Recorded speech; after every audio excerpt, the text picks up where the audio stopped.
The will reading was virtual. My older sister Marissa lounged in her polished San Diego condo, framed by golden sunlight and ocean views. I sat hunched at the tiny kitchen table in my Sacramento duplex, the hum of my space heater loud in the background. Between us, the attorney's flat expression flickered on screen. To Marissa Ellison, he read the downtown San Diego penthouse, appraised at $2.1 million. Marissa didn't hide her grin. She sipped from a crystal glass and tilted her head triumphant. I already knew what was coming. And to Camille Ellison, he said with the faintest pause, the family farmhouse located in Haven Ridge, Northern California, along with 10 surrounding acres. My breath caught. That place Marissa leaned toward the screen. Quite the inheritance, little sister. She thought she'd won again.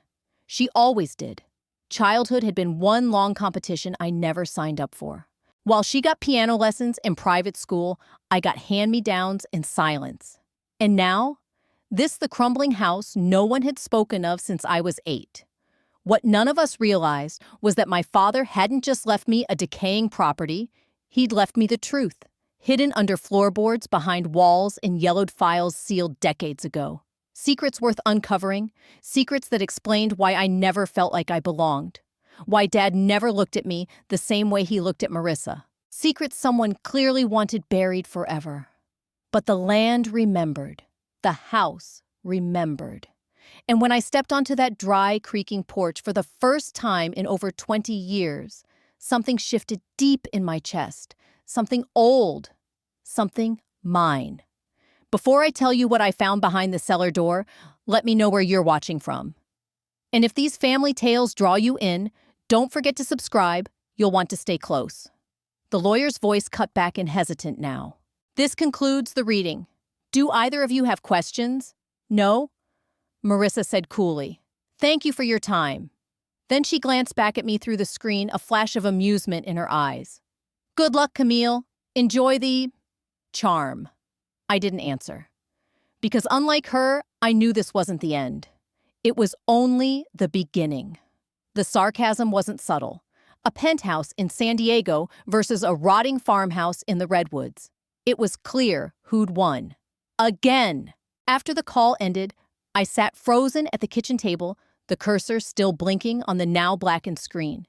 The silence around me buzzed with old memories. Marissa's ballet recitals, mom and dad front row bouquets in hand. My pottery showcases, forgotten. Her perfect SAT scores hung proudly on the fridge. My short story contest wins stuffed in a shoebox. Marissa the achiever, me the afterthought.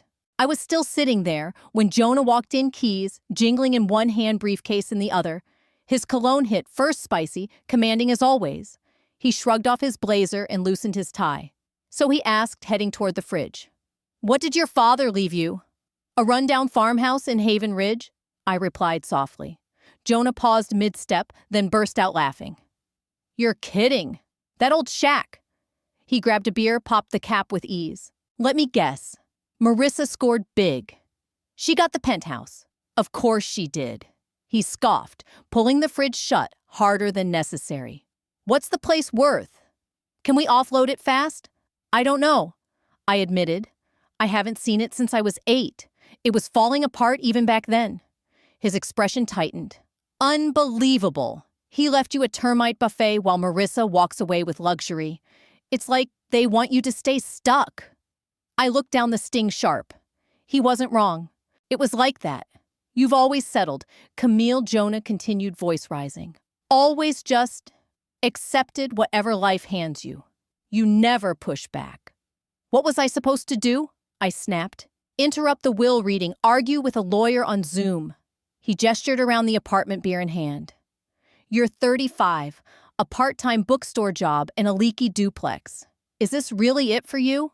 His words cut deeper than I'd expected, because they weren't new.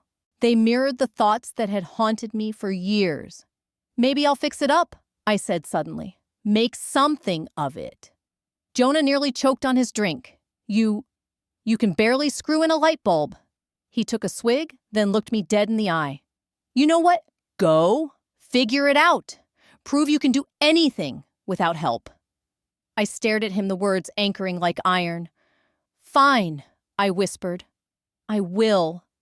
The words hung between us like smoke. 15 years with Jonah, and now it had come to this. A suitcase in my trunk, and an ultimatum over an inheritance I never asked for. 2 days later, I was gone. Jonah stood in the doorway, arms folded like a sentry, watching as if daring me to look back. But as I pulled away from our cramped Sacramento duplex, all I felt was a strange mix of shame and something unsettlingly close to relief. The drive to Haven Ridge took just over 4 hours. By the time I turned off the main road onto a dirt path, half swallowed by brush, my GPS had gone silent. Towering redwoods arched over the road like old sentinels filtering the afternoon sun. Around a bend, the farmhouse emerged 2 stories of colonial decay, its white paint blistered and its porch slouched with age. Still, something in my chest fluttered. This ruin was mine. I parked, engine ticking in the stillness, and stared. Ivy strangled the west side of the house. The barn behind it leaned tired but upright. A small shed crouched beyond it, its rusted padlock barely clinging to the door. I didn't remember that shed. I wasn't sure I wanted to. I stepped out into silence. No traffic, no Jonah's voice, no buzzing phones, just the wind, the birds, and the faint crackle of pine needles beneath my boots. The key turned with resistance, then surrendered. The door creaked open to reveal dust-heavy air sheet-covered furniture, and the smell of thyme, stale but faintly sweet, like smoke, old wood, and maybe cinnamon. I wandered through rooms, caught in a kind of stasis, past bookshelves, faded curtains, and stairs that whined with each step.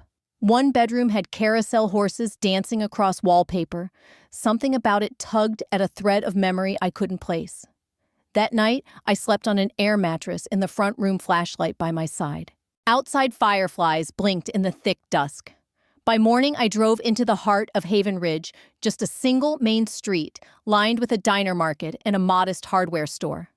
People stared, not curious, wary. At the hardware store, while scanning unfamiliar tools, a voice behind me said, "You're an Ellison, aren't you?" I turned. A tall man with broad shoulders, salt and pepper hair, and the kind of face carved by weather met my eyes. He wore a worn flannel shirt with the sleeves pushed up, revealing muscular forearms, inked with intricate weather-faded tattoos. I guessed he was in his mid-40s. "Yes," I said, cautious. "I'm Camille Ellison." Something passed through his gray-green eyes. Recognition, maybe. Or something heavier. "Levi Hart," he replied, not extending a hand. "You inherited Sylvia's place?" he added.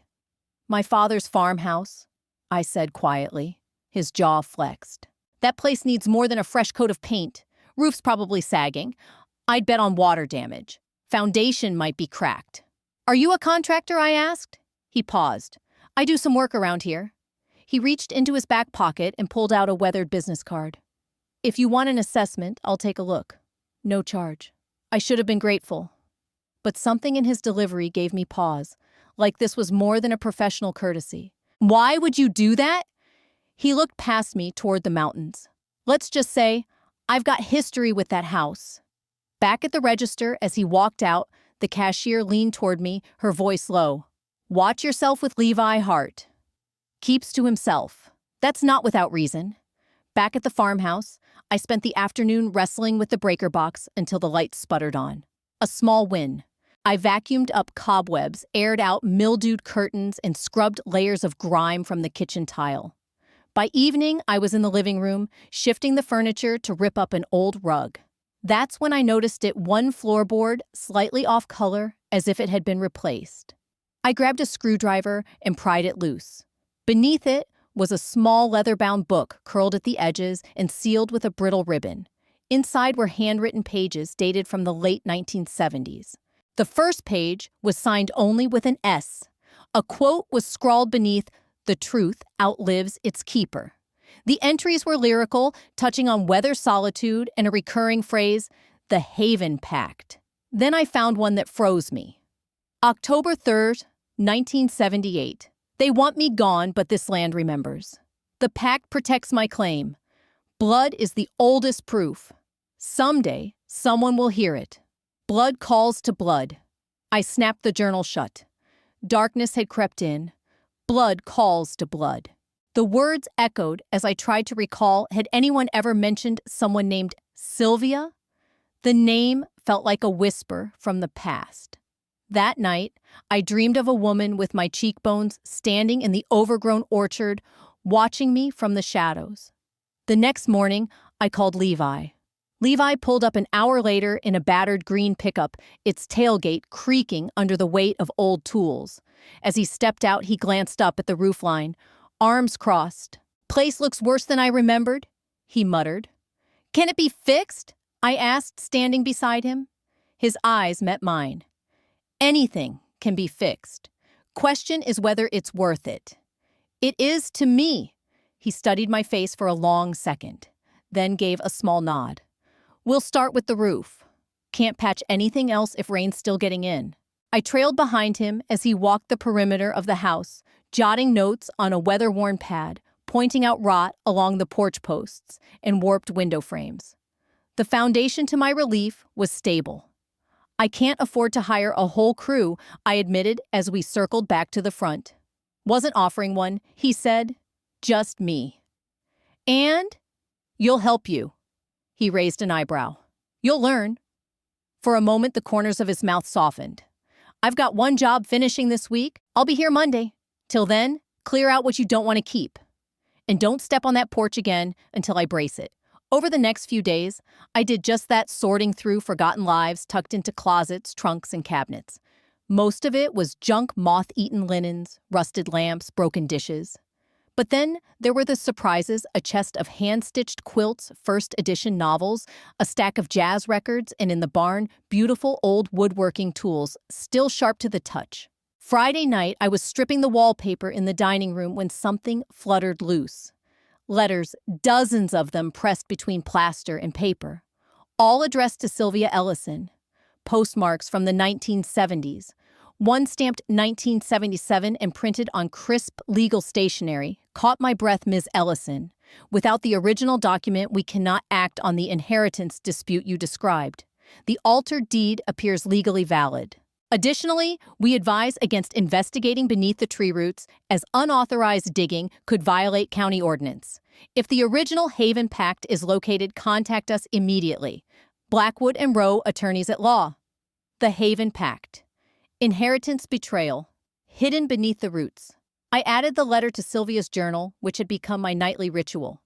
Each entry painted her as a fiery, nature-bound woman.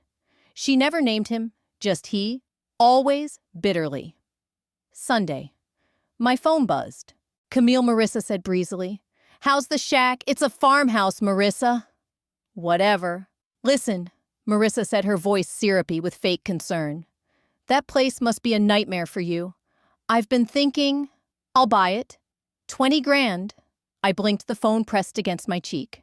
"You can come back to civilization, start fresh. Do something that suits you."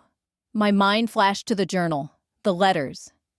The unanswered questions curling around this house like ivy. "It's not for sale," I said. "Oh, come on, Camille. Don't be stupid. What are you going to do out there all alone? Start some off-grid fantasy life. You couldn't even keep a goldfish alive." "I'm figuring it out," I replied, surprised by how steady my voice was. There was a pause. "Well," she said coldly, "don't come crying to me when it all falls apart. Again." She hung up. Levi showed up Monday morning with lumber shingles and a quiet nod. We got to work tearing out the rot, replacing support beams, prepping for new roofing. My hands blistered. My arms ached. But I learned. Over the following weeks, we settled into a quiet rhythm. He taught. I listened. At first, our conversations stayed practical measurements, materials, but something shifted over time. "You're not what I expected," he said one afternoon, wiping sweat from his brow. "What did you expect, someone more like your father?" "You knew him." Levi was quiet. Hammer paused, mid-swing. "I worked for the Ellison estate. Groundskeeper, handyman. A long time ago. I don't remember you. You were just a kid. I didn't stay long. The finality in his tone closed the subject. That evening, just before dusk, a knock came at the front door. An elderly woman stood on the porch, slight, with silver hair braided down her back and eyes like sharpened glass.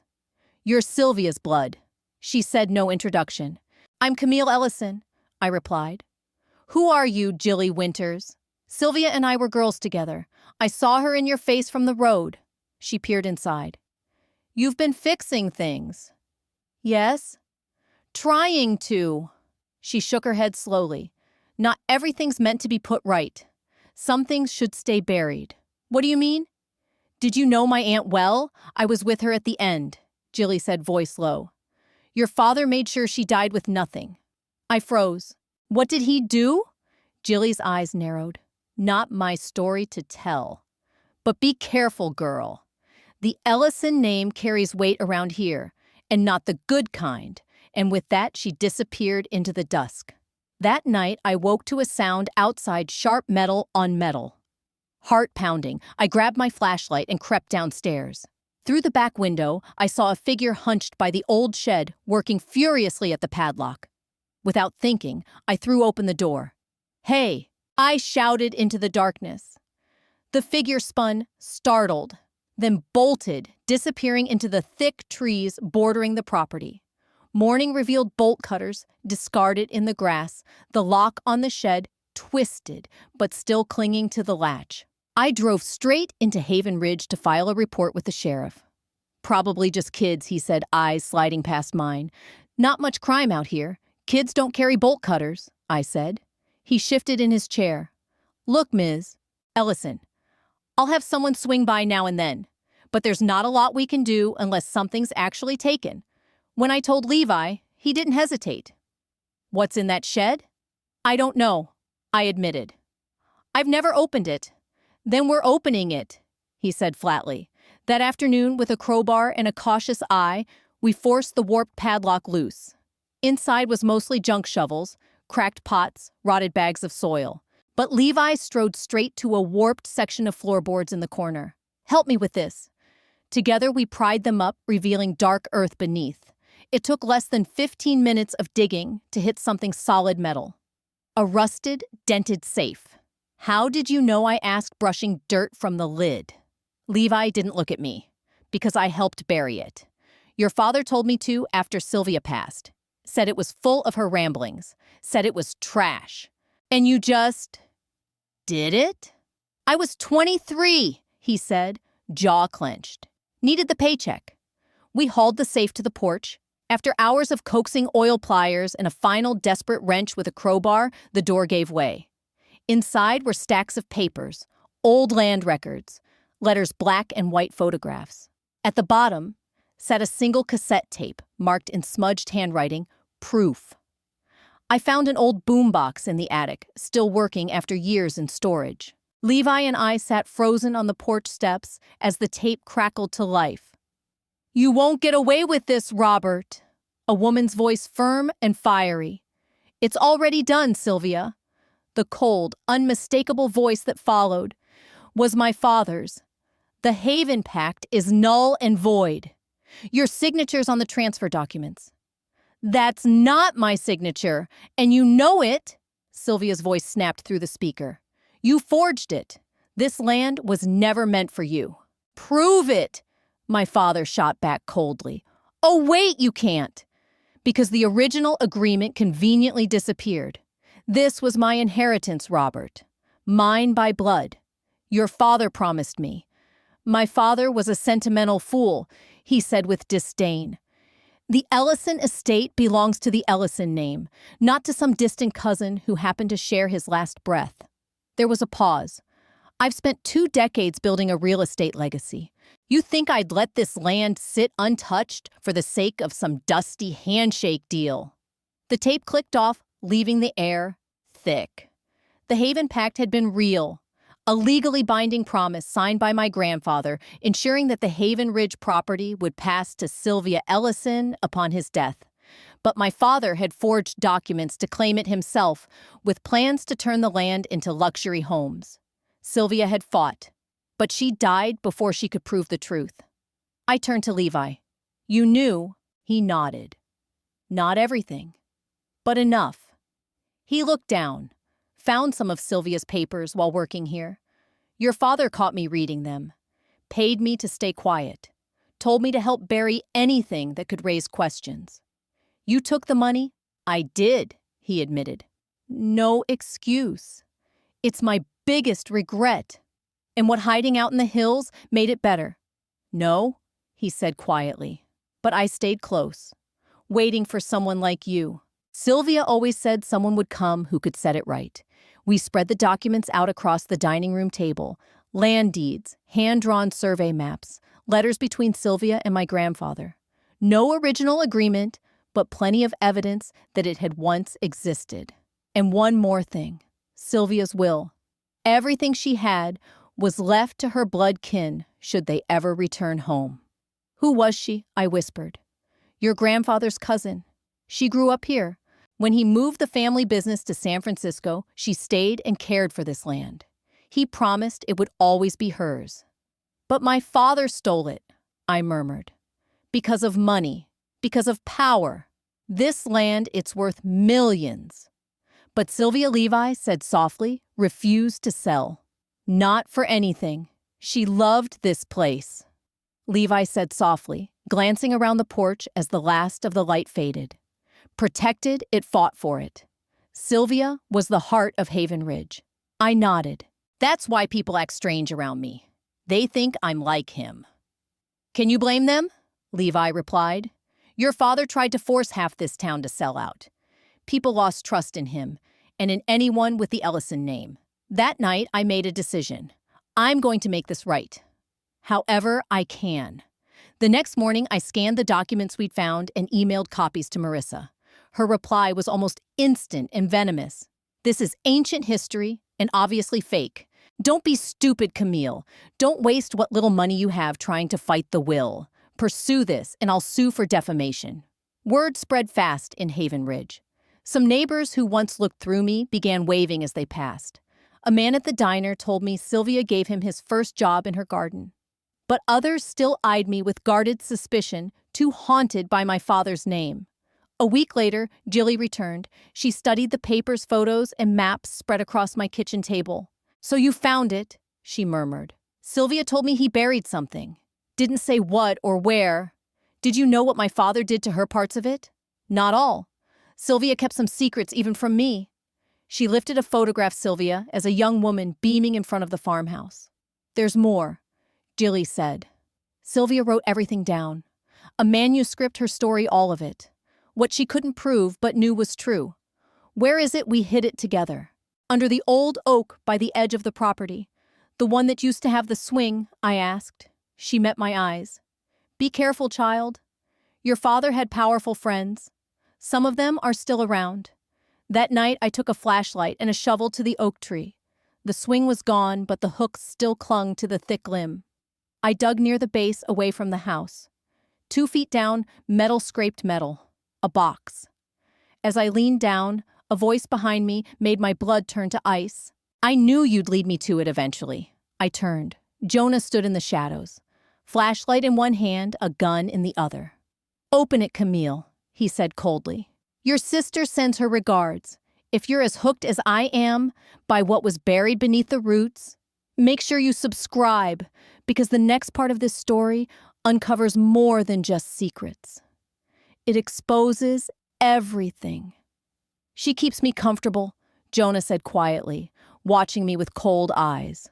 My mind reeled. You've been spying on me. For Marissa, spying sounds so dramatic, he said, smirking. Managing is more accurate.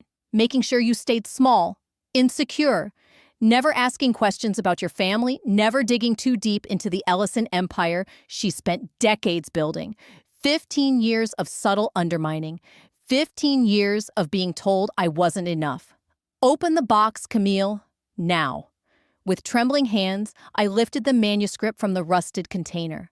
What does Marissa think you'll do with this? Bring it to her, of course.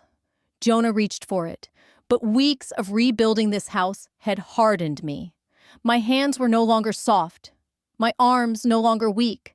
I swung the metal box hard, catching him off guard. The gun fired into the ground as he stumbled backward. I ran. Behind me, Jonah shouted threats, but I knew these woods. He didn't.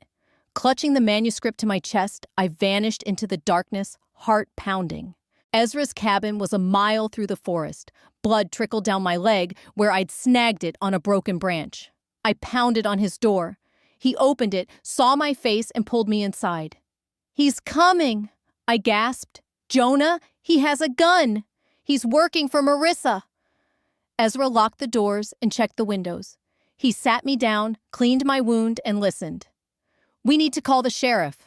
The sheriff who wouldn't take my break-in report, who looked scared when I said my name, probably on Marissa's payroll too. We read the manuscript together, Sylvia's handwriting revealing more than I imagined. Not only had my father stolen Sylvia's inheritance by forgery, but the papers exposed bribery, environmental cover-ups, and illegal land grabs, naming officials and business leaders still in power. The most shocking part was a letter at the end addressed to my daughter's daughter. "To the one who finds this, if you're reading, you've come home. What Robert stole wasn't just land, but the chance to know you. Your mother Eleanor was my daughter, not Robert's. She never knew. We agreed it was safer that way. The proof is in your blood," Sylvia's voice whispered from the manuscript. "In your eyes that match mine. In your spirit that led you back to this land." Robert suspected, she continued, but he could never prove it. "When Eleanor married him, I feared the worst. When you were born, I knew someday you would return. The Haven Pact was never just about land. It was about legacy, about keeping safe what matters most. The original document is hidden where no one but Bloodkin would think to look. I have loved you from afar all your life. Margot." I sat back stunned. My grandmother. She was my grandmother. Levi's eyes widened. "That's why your father was so determined to erase her. You weren't just an Ellison heir. You were Margot's blood heir." Dawn was breaking when we heard vehicles outside. Police cruisers and a sleek black SUV, Marissa's. "They found us," I whispered. Levi's face darkened. "They found us, but they haven't won yet." "We need to get to the farmhouse," he said, grabbing his truck keys. "There's a cellar entrance in back, doesn't show up on any plans." We slipped out through his workshop into the dense forest behind his cabin. The sound of doors slamming echoed behind us. Light filtered through the trees as we moved swiftly, avoiding paths. "How long have you known?" I asked, dodging low branches. "About Margot being my grandmother? I didn't know for sure," he said softly, but I suspected. "You've got her eyes, the way you tilt your head when you think." We reached the wood's edge near my property. Levi pointed. 2 police cars sat in my driveway, and Marissa's black SUV loomed like a predator. "Jonah's gesturing," I said. "They'll search the house." "Let them," Levi replied. "We're not going inside yet." He led me along the tree line to a small stream Margot had shown me years ago. "By the old well, there's a storm cellar," he said. "It doesn't connect to the main cellar." The well was just a mossy stone ring behind thick brush. Beside it, nearly hidden, was a slanted wooden door set into the earth. Levi pulled it open, revealing stone steps descending into darkness. "Ladies, first," he said with a grim smile, handing me a small flashlight. The air beneath the cellar was cool and damp, smelling of earth and old stone. The space was small, maybe 10 feet square, with rough stone walls and a packed dirt floor. Rusted metal shelves groaned under the weight of ancient canning jars and dusty bottles. A narrow wooden door stood opposite the stairwell. "Where does that lead?" I asked, pointing. "Root cellar beneath the kitchen," Levi said softly. He pulled open the door, revealing a hidden panel in the floor.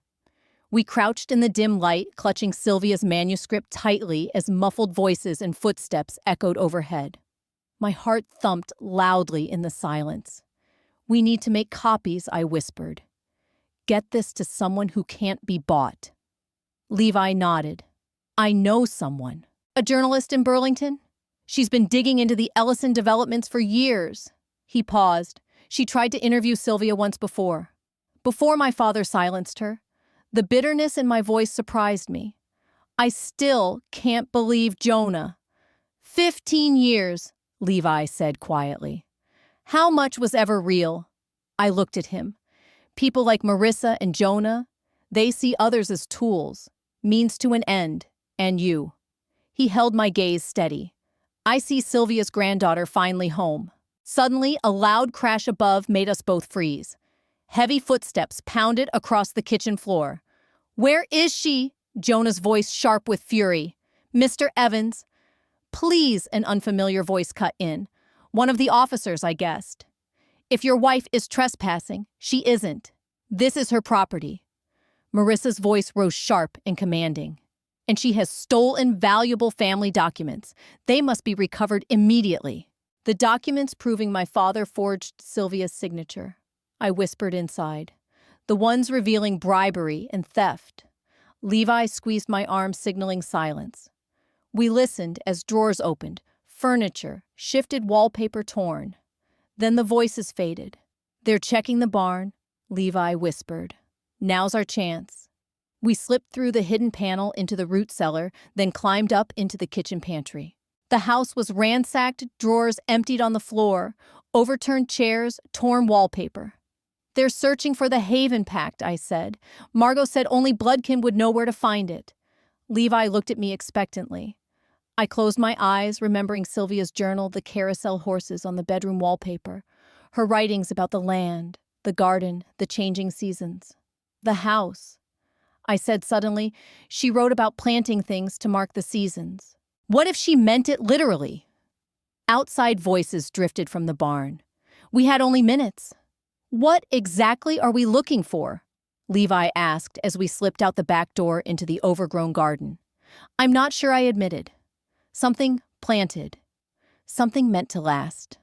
The garden was wild now, but I could still see traces of its former beauty stone pathways, winding between raised beds, a small pond tangled with reeds. In the center stood an ancient rose bush, its gnarled stems, twisted with age, a few stubborn blooms clinging to the branches.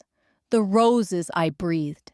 Sylvia had written about planting roses for Eleanor, my mother. I sank to my knees and dug at the base of the bush fingers, clawing through damp earth until they struck something hard. A small metal box smaller than the one holding the manuscript. Inside was a plastic bag containing a single document, yellowed but intact. The Haven Pact signed by my grandfather, and Sylvia, dated 1958. Got you? I whispered. Well, well. Jonah's voice sliced through the air behind us. Digging in the dirt again. Camille always were good at getting your hands dirty. I spun around to see him standing at the garden's edge, gun casually trained on us. Marissa stepped out from behind the house, eyes fixed on the document. I'll be taking that, she said coldly. It's not yours, I replied, steady. It never was. This land belonged to Sylvia. My father built something from nothing, Marissa said, stepping closer. That backwater patch was wasted on an old woman. She was our grandmother, I said firmly. Marissa hesitated just for a moment. What I pressed. Sylvia was our grandmother. Mom was her daughter, not Dad's. That's why he hated her. Lies. Marissa hissed, but doubt crept into her voice. It's all in the manuscript. DNA will prove it. I took a step toward her. My father built his empire on fraud. And you're protecting it. Give me that document, Camille. Jonah's voice dropped dangerously low. Now? Or what? Shoot me in front of witnesses? The cops are right there. They work for me, Marissa snapped. Just like your husband. Just like half this town. Not all of us, came a firm voice behind Marissa and Jonah. Sheriff Wilson stood there flanked by a dozen townsfolk, including Jilly Winters. Behind them, a woman holding a camera and press badge stepped forward. Rebecca Green, Burlington Chronicle, she announced, raising her camera. Mind telling me why you're pointing a gun at these people? Sir Jonah lowered the weapon, immediately looking stunned. This is private property, he said defensively. Family dispute. Sheriff Wilson held up several pages from Sylvia's manuscript. Ms. Winters brought these to my office this morning. Mighty interesting reading. Marissa's composure cracked. Those are fabricated.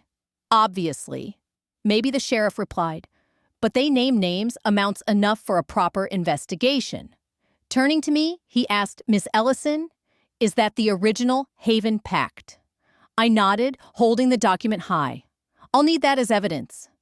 Evidence of what Marissa demanded. Fraud, the sheriff said. Maybe conspiracy. Depends what else we uncover once people start talking. He motioned to his deputy. Mr. Evans, I'll take that weapon. Jonah handed over his gun, looking shell-shocked. Marissa whipped out her phone. This is ridiculous. My lawyers will have this sorted by dinner. Maybe, I said quietly, but the story's already out. How many will speak up once they know they're not alone? How many secrets can money really bury? For the first time, I saw fear in my sister's eyes. The weeks that followed blurred into depositions, legal meetings, and intense press coverage. The Burlington Chronicle ran a front-page exposé. Ellison empire built on fraud. Decades of corruption exposed. Rebecca Green dug deeper than Sylvia's manuscript, uncovering more lies and cover-ups. 2 state senators and a judge resigned. Several local officials faced criminal charges. Marissa's phone records revealed calls to Jonah stretching back before our marriage, 15 years of surveillance and manipulation designed to keep me from my heritage. Through it all, I worked on the farmhouse. The labor kept me grounded as my world tilted. Levi was there every day now, not just repairing the house, but offering steady support. One evening on the rebuilt porch, I said quietly, "You don't have to stay. Your part in this is done." "Is it?" I said quietly. "Feels like it's just beginning." The DNA test confirmed what Sylvia's letter had claimed. I was her biological granddaughter. My mother, Eleanor, had been Sylvia's daughter, not Robert Ellison's. The revelation shook my entire world. My identity, my childhood, my very self, all suddenly unmoored. One afternoon, as Jilly and I sifted through old photographs she'd brought, I asked, did my mother know? Jilly handed me a worn photo of a young Sylvia standing beside a woman who looked startlingly like me. "I don't think so," she said softly. Sylvia and Eleanor agreed it was safer if Eleanor believed Robert was her father. Robert was powerful and dangerous when crossed. And Eleanor and Sylvia, were they close? Jilly hesitated. They had a complicated relationship. Eleanor loved her mother, but also loved Robert, or who she thought was her father. When he turned against Sylvia, Eleanor was caught in the middle. "She chose him," I whispered. "She chose what seemed safest." Gilly replied, touching my hand. "Don't judge her too harshly. She was young, and Robert was convincing. By the time she realized, she was trapped. But she brought you here as a child." I remembered the carousel wallpaper, the garden, the swing. She wanted me to know this place. She did what she could. Small rebellions. Jilly smiled sadly. "Sylvia got to meet you a few times. Those were her happiest days. The legal battle escalated. Marissa's lawyers attacked every piece of evidence, the Vermont Pact, the DNA results, Sylvia's manuscript. But as more locals came forward with stories of Robert's misdeeds, her position weakened. Then came the day I dreaded facing Jonah in court. He looked smaller, sitting at the witness stand. No longer the commanding man who belittled me for years. "It's just business," he insisted, defending his alliance with Marissa. "Camille was never meant to get hurt. You married her under false pretenses," my attorney said sharply. 15 years of deception, undermining her confidence and independence while spying for her sister. Jonah's eyes flickered. I cared for Camille. I stared unmoved. "Is that what you call pointing a gun at me?" He had no answer. Outside, reporters clamored for statements, cameras flashing like lightning. I'd avoided the cameras until now, but something inside me had changed. Standing on the courthouse steps, beside my attorney Bernice Tomlinson, a retired lawyer who'd once fought my father and lost her license for allegedly fabricating evidence, I felt a quiet strength settle over me. "The Ellison name has cast a long shadow over this community," I told the waiting reporters. "Today, we begin stepping into the light. This isn't about money or property. It's about truth. It's about restoration." That evening, Levi found me sitting by Sylvia's rose bush. the garden slowly healing under my care. "You did well today," he said, settling beside me on the earth. "I didn't do anything," I whispered. "Sylvia did it all years ago. She left breadcrumbs for me to follow." "He left them," Levi said, "but you had to be brave enough to find them." We sat in silence for a moment. "What will you do if you win?" "With the properties, I'd been thinking about it for weeks." "The San Diego penthouse will be sold," I said. "The proceeds will fund a foundation for affordable housing, environmental protection, things Sylvia would have supported." I looked around the farmhouse, the garden thriving again. This place stays. A home. A week later, the court ruled. The Haven Pact was valid. Robert Ellison's property transfers were fraudulent. The penthouse and several properties reverted to the newly established Sylvia Ellison Foundation. The farmhouse and surrounding land were legally mine. Marissa didn't attend the final hearing. According to her assistant, she'd left for Europe the day before no return date. Her empire was crumbling, her reputation shattered. I felt no triumph, only a strange, quiet peace. That night, I dreamed of my mother and Sylvia standing together in the garden, watching me with identical eyes. Fall gave way to winter, and the farmhouse transformation continued. The bones were sound roof-repaired windows, replaced porch rebuilt. But it wasn't just restoration. It was reimagining. "What do you think about converting the barn into living quarters?" I asked Levi one snowy December afternoon, reviewing plans at the kitchen table. "Guest rooms, a small library." "Not exactly. More like a retreat. For writers-artists. People who need space to create," I said. Levi nodded slowly. "Sylvia would have liked that." Our working relationship had changed into something unspoken. He came every day, but now he stayed for dinner. Sometimes we talked late into the night about Sylvia, about the town's history, about the future. The media frenzy had mostly faded. Occasionally, a reporter called for updates, especially as criminal charges against former officials advanced. I gave the same answer every time. "I'm focused on rebuilding." Marissa remained in Europe. Her lawyer sent a terse email. "Ms. Ellison wishes to settle all outstanding matters without further litigation." In other words, she wanted to vanish with what was left of her fortune. I agreed on one condition: she had to provide everything she knew about my mother's relationship with Sylvia. A week later, a box arrived. Photos, letters, and a diary I'd never seen before. On a bitter January morning, I stood at my mother Eleanor's grave in the Burlington Cemetery, then drove to the small churchyard in Haven Ridge, where Sylvia rested. I placed roses at both stones, a symbolic reunion of mother and daughter. "I used to be so angry at her," I told Jilly later as we sifted through the new mementos, "for always choosing Marissa, for never standing up to my father. Maybe she was just trying to survive." Jilly placed a gentle hand on mine. "We all do what we can. Eleanor loved you. She just didn't know how to protect you from Robert without revealing the secrets she was taught to keep." Spring came early to Haven Ridge that year. As the snow melted, I began working on Sylvia's gardens, following the plans found among her papers. Levi built raised beds and trellises from her sketches. The townsfolk, once distant, now stopped by with seedlings, cuttings, and advice. Bernice helped establish the Sylvia Ellison Foundation, which now owned the Burlington Penthouse and other properties. Most were sold funding community projects, affordable housing, environmental restoration, arts programs. The foundation's first major project was purchasing a threatened wetland near Haven Ridge that my father had once tried to drain for development. Jonah disappeared from my life as quickly as he'd entered it. The divorce was swift and uncontested. He moved to Arizona. I wished him nothing, not happiness, not misery. He simply no longer mattered. In April, Rebecca Green, the journalist, came to visit. "I'm working on a follow-up piece," she said as we walked the property. "Not just about the scandal," she explained, "but about what happens next, how communities heal." "What have you found?" I asked. She gestured to the farmhouse, the thriving gardens, and the barn mid-renovation. "It takes more than exposing the truth. It takes rebuilding, creating something new from the broken pieces."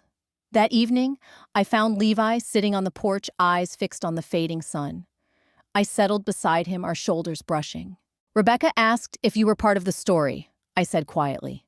He turned to me, a thoughtful look in his eyes. What did you tell her? That some stories are too important to share with everyone. His hand reached out, calloused palm meeting mine. And our story still being written, Summer brought the first guests to what was now officially Sylvia House, a poet from Boston, a playwright from Chicago, a young novelist from Seattle. They stayed in the renovated barn, wrote at desks overlooking the gardens, and gathered each evening around the farmhouse kitchen table. Tell us about Sylvia, the novelist asked one night, the woman this place was named for. So I did. I spoke of her fierce fight to protect the land, her love of growing things, her refusal to be erased. I left out some truths, those shared only by those who lived them. But I gave enough to explain why this place mattered, why it was worth saving. In August, I began writing my own story, not yet for publication, but to make sense of it all. Mornings found me on the porch, surrounded by Sylvia's roses, now in full bloom. One day, Levi found me there, laptop open, coffee forgotten. Stuck, he asked, sitting beside me, trying to find the right ending. He smiled. Who says it has to end? That autumn, exactly 1 year after arriving at the Tumbledown Farmhouse, we held a ceremony in the garden. The Camille Ellison Foundation officially opened for applications. Local officials, newly elected after the scandal, spoke of community renewal. Former victims of my father's schemes shared stories of healing. I stood before them, not invisible, daughter, not family disappointment, but something new. Sylvia's granddaughter, keeper of her legacy. A year ago, I believed I'd inherited the lesser share. But I didn't understand. I told the crowd that true inheritance isn't measured by property or prestige. It's measured in truth, connection, purpose. I looked out at the faces, Jilly Bernice, Tomlinson, Rebecca Green, friends, and Levi quietly watching. Sylvia knew that. She left me more than a house. She left me a home, a purpose. And the truth that we are more than the names we carry. We are the choices we make when those names crumble. The next morning, a car with New York plates pulled into the driveway. A young woman stepped out clutching a printout of our website. Is this Sylvia House? The writer's retreat it is? I said, opening the door wide. Welcome. You're in the right place. If you followed my journey from the broken pieces of a tumble-down farmhouse to a place of hope and healing, then you know this story isn't just mine. It's about all of us finding strength in truth and choosing to rebuild when life tries to tear us down. I want to hear from you. What would you have done if you were in my shoes? How have you faced moments where your past tried to define your future? Your support means more than words can say. So please drop a comment below. Share your story, your advice, or just let me know where you're watching from. Together we can create a community where courage, resilience, and honesty are celebrated. This journey taught me that our true inheritance isn't what's handed down in wills or property deeds. It's the choices we make every day to stand up for ourselves, to seek justice, and to embrace who we really are beneath the expectations and secrets. Life will challenge you with betrayals, doubts, and fears. But it also offers a chance to rewrite your story, to turn pain into purpose. If there's one thing I've learned, it's this: don't let anyone else's version of your life be the final word. Trust your instincts, lean on those who truly care, and never be afraid to fight for what's rightfully yours, whether it's a piece of land, your identity, or your peace of mind. So if this story moved you, if it inspired you to believe in second chances and new beginnings, please subscribe and stay with me. More chapters lie ahead, and I want you by my side as we explore what it really means to claim your truth and build a future filled with hope. Thank you for listening, for caring, and for being part of this journey. Together, we are stronger.